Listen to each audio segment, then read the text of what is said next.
Assalamualaikum warahmatullahi wabarakatuh. Halo semuanya, saya Rizky Ramadan dengan akhiran NIM 186.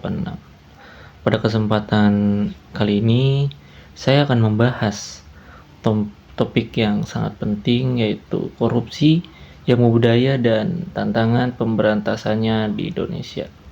Nah, korupsi sendiri ini masih jadi salah satu masalah besar yang dihadapi Indonesia sampai sekarang. Masalah ini tuh bukan cuma soal pelanggaran hukum saja, tetapi juga menyangkut moral, tanggung jawab publik dan sistem pemerintahan yang belum berjalan dengan baik. Nah, korupsi ini tuh sudah terjadi sejak lama dan berkembang di hampir semua sektor. Akibatnya, pembangunan jadi terhambat dan kepercayaan masyarakat terhadap pemerintah pun menurun. Lembaga seperti KPK memang sudah dibentuk gitu untuk mengatasi masalah ini, tapi hasilnya itu masih naik turun. Hal ini menunjukkan bahwa pemberantasan korupsi itu sendiri tidak cukup hanya lewat hukum saja, tetapi juga lewat pembedahan sistem birokrasi dan pola pikir dari masyarakat itu sendiri. Nah, masalah korupsi juga bisa dibilang sudah jadi bagian dari budaya politik dan sosial yang sulit gitu untuk diubah kalau tidak ada kerjasama antara lembaga negara dan masyarakat. Karena itu penting untuk melihat persoalan ini secara menyeluruh agar langkah yang diambil ini bisa lebih tepat dan berdampak panjang. Oke, pada slide ini tuh terdapat latar belakang dan rumusan masalah. Sebelum masuk ke pembahasan, perlu dipahami terlebih dahulu kenapa korupsi di Indonesia ini masih jadi masalah yang belum selesai. Nah, korupsi itu bukan cuma terjadi di kalangan pejabat tinggi saja, tapi juga bisa muncul di level yang lebih kecil karena lemahnya sistem pengawasan dan rendahnya kesadaran integritas. Nah, berdasarkan data dari Transparency International tahun 2024, skor indeks persepsi korupsi di Indonesia ini adalah 37 dari 100. Angka ini memang lebih baik dari tahun sebelumnya, tetapi tetap saja menunjukkan kalau korupsi ini masih dianggap sebagai masalah serius. Dari situ bisa dilihat bahwa perbaikan ini memang ada, tapi belum cukup gitu untuk belum cukup kuat gitu untuk membuat perubahan besar. Fokus pembahasan dari presentasi ini adalah pada satu pernyataan penting, yaitu bagaimana perkembangan pola dan strategi pemberantasan korupsi di Indonesia ini kalau dilihat dari berbagai sisi. Pertanyaan ini jadi penting karena korupsi punya kaitan erat dengan politik, ekonomi, hukum, dan budaya yang saling mempengaruhi satu sama lain. Selanjutnya, pada tinjauan pustaka ini saya menggunakan teori dari Max Weber sebagai landasan dalam memahami masalah korupsi itu sendiri. Dalam memahami korupsi, teori birokrasi dari Max Weber bisa dijadikan dasar untuk melihat akar masalahnya.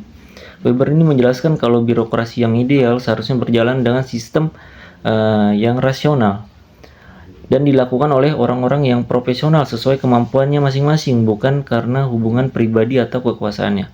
Masalahnya, sistem birokrasi di Indonesia seringkali tidak berjalan seperti itu. Masih ada praktik seperti nepotisme, jual beli jabatan, dan penyalahgunaan wewenang yang bikin sistem pemerintahan ini jadi tidak efisien. Ketika birokrasi tidak dijalankan secara rasional, kekuasaan ini justru dipakai untuk mencari keuntungan pribadi. Teori Weber ini membantu menjelaskan kenapa korupsi ini bisa muncul dari dalam struktur pemerintahan itu sendiri. Jadi kalau mau memberantas korupsi, langkah awal yang harus dilakukan itu adalah memperbaiki sistem birokrasi agar lebih transparan, profesional, dan adil dalam menjalankan tugasnya. Lanjut pada slide keempat ini terdapat 5 indikator utama bagian pembahasan ini tuh menjelaskan kondisi korupsi di Indonesia lewat 5 indikator utama supaya lebih mudah dipahami dan terstruktur. Yang pertama itu adalah jejak sejarah korupsi. Nah, korupsi di Indonesia ini sudah ada sejak masa kerajaan dan semakin kuat pada masa kolonial serta Orde Baru. Di masa itu, hubungan antara penguasa dan pengusaha membuat praktik korupsi ini jadi hal yang biasa. Setelah reformasi, korupsi ini tidak hilang.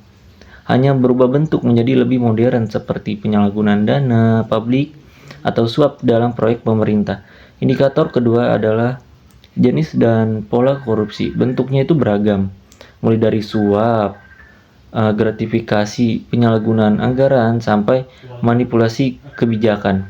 Kasus terbanyak biasanya terjadi di sektor pengadaan barang dan jasa atau perizinan proyek. Polanya makin kompleks karena ada banyak celah administratif yang bisa dimanfaatkan oleh pihak tertentu. Lanjut, ada indikator ketiga itu membahas penyebab dan kegagalan lembaga anti korupsi. Lembaga seperti KPK ini sudah punya peran besar, tapi efektivitasnya menurun setelah adanya revisi Undang-Undang tahun 2019 yang membuat kewenangannya itu berkurang. Selain itu, masih ada tumbang tindih antara KPK, kepolisian, dan kejaksaan yang bikin penanganan kasus ini jadi lambat. Indikator keempat adalah perspektif multidimensional. Nah, di mana korupsi ini tidak bisa dilihat hanya dari sisi hukum saja, tetapi dari sisi politik. Biaya pemilu yang tinggi ini sering membuat pejabat berusaha mengembalikan modal dengan cara yang tidak sah. Lalu dari sisi sosial, terdapat kayak budaya gratifikasi dan patronase masih dianggap suatu hal yang wajar, normal. Dan dari sisi ekonomi sendiri, ketimpangan pendapatan bisa jadi dorongan untuk mencari keuntungan lewat jalur korupsi. Lalu indikator kelima adalah strategi pemberantasan korupsi. Strategi ini perlu berfokus pada nilai integritas bangsa. Lalu transparansi publik perlu diperkuat. Sistem digital dalam pemerintah harus dikembangkan dan pendidikan anti korupsi perlu diterapkan sejak sekolah. Nah, pemerintah, masyarakat, dan lembaga pendidikan juga harus bekerja sama agar sistem integritas nasional ini bisa terbentuk dengan baik. Dan di akhir slide yaitu kesimpulan dan rekomendasi strategis. Nah, sebagai penutup dapat disimpulkan bahwa korupsi di Indonesia ini masih menjadi masalah yang serius karena sudah menembus banyak aspek kehidupan, mulai dari politik, ekonomi, sampai sosial.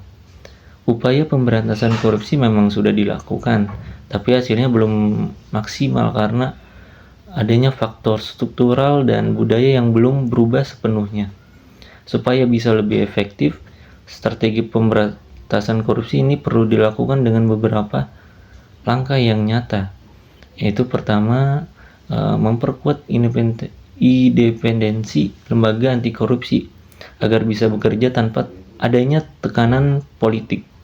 Lalu kedua, yaitu meningkatkan transparansi birokrasi dengan memanfaatkan sistem digital. Ketiga, yaitu memperluas pendidikan anti korupsi di sekolah dan perguruan tinggi supaya kesadaran masyarakat ini terbentuk gitu sejak awal. Keempat, yaitu mendorong partisipasi publik dalam mengawasi kebijakan dan penggunaan anggaran. Terakhir, yaitu membangun sistem integritas nasional yang berbasis nilai kejujuran dan tanggung jawab. Kalau langkah-langkah ini itu bisa dijalankan dengan konsisten, peluang untuk menekankan praktik korupsi di Indonesia ini akan jauh lebih besar dan bisa membawa perubahan yang nyata dalam tata kelola pemerintahan. Mungkin cukup sekian. Terima kasih.